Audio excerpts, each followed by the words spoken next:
Wow, I can't believe it's really gone. The Staples I used to work at during this series is officially gone. It's now a CVS. It is no longer here, but I am.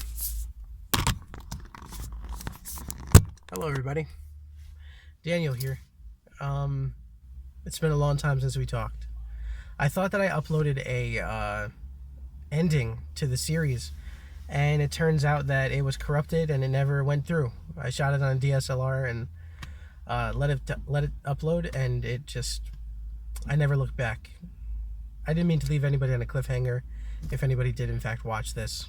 I wanted to give you guys an update and just comment on some of the things surrounding the series and what it was really about. It turns out that I did get my GED on my first try, and I did get my license, and I'm sitting in my vehicle that I got after the series ended. It's a little 2010 Honda Civic. Some of the issues surrounding the series that I didn't mention were that I had just gone through a really rough breakup, and the catalyst of everything happening was that I had tried to commit suicide by hanging before the series had even started, and that was the catalyst for me to get up and move.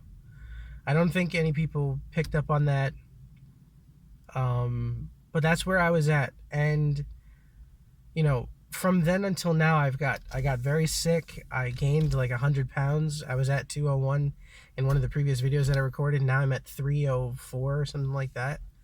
And I guess the point of me sharing all this is to say that when you set goals, you have to keep setting them.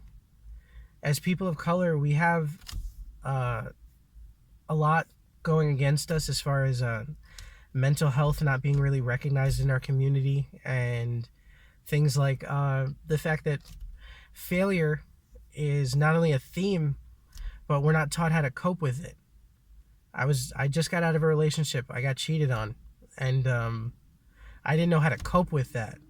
So I turned to a really bad solution of hanging myself, and thankfully my father found me and pulled my unconscious body off of a pull-up bar.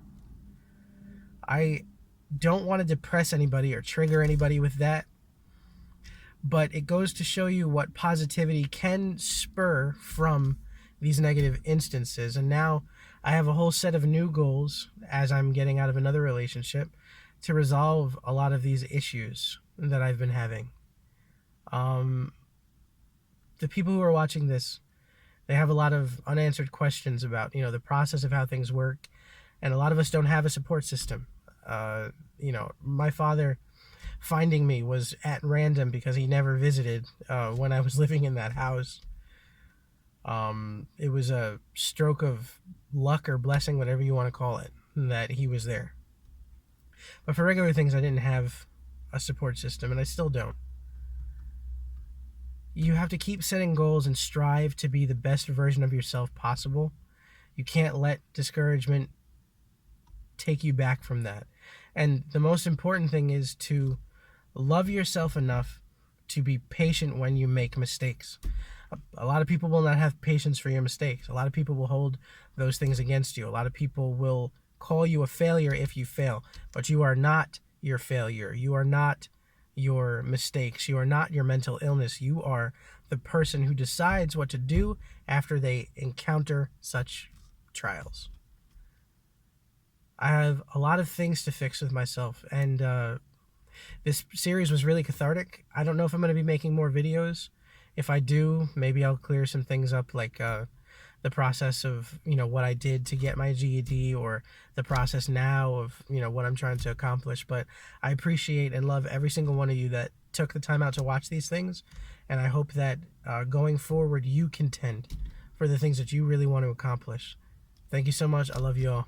Goodbye.